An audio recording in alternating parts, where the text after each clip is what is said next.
the internet, I'm Laura. Today I'm going to be reviewing The Social Network, one of my favourite movies of all time. Just going to put my glasses on so I seem like a more intelligent reviewer. So basically, The Social Network, a film from 2010 directed by David Fincher, is one of my favourite films of all time. Me and this movie go way back. My sister actually saw it before me and came home totally hating it, but I still really wanted to see it anyway. So I trotted off to my local cinema by myself. Seriously, you never want to come and see a movie with me. And I was in awe from the first 90-page of dialogue scene.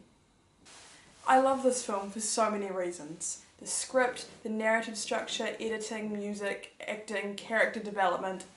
It pretty much tops the list for everything. First off, let's start with how fantastic the score is. The music in this film was by Trent Reznor and Atticus Ross. And it won an Oscar, rightly so. One of the first things I genuinely loved about this film was its score. I love its mix of synths and strings and bass notes and tubas, and it all just blends so perfectly with the rest of the film. My favourite example, and possibly one of my favourite scored scenes of all time, is this scene when the Winklevi twins from Harvard take on the Cambridge rowing team. The score is the traditional Hall of the Mountain King, but it's done with very clever synths, keys, and the tension builds up so magnificently to the end when they lose. I also really love this movie for its actors, particularly Andrew Garfield. Also, this guy just has some of the best lines ever. It's raining outside. And then there's this lovely lady, Rashida Jones. At first you don't really think she has much of a part to play because she's not really in the bulk of the film with the development of Facebook. But at the end, she actually points out some very good points about Zuckerberg's character.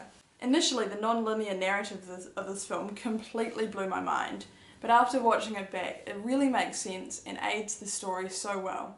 When you have those two lawsuits side by side and the bulk of the film is really flashbacks from those, it actually makes total sense, and I love the way the director has stitched that all together. Also, the chicken scene, genius. It's also important to remember that this film isn't necessarily true. It's only inspired by true events, which basically means it's been heavily fictionalised, which basically means that everything is not true or else highly dramatised by the magic of Hollywood. They weren't trying to make a documentary.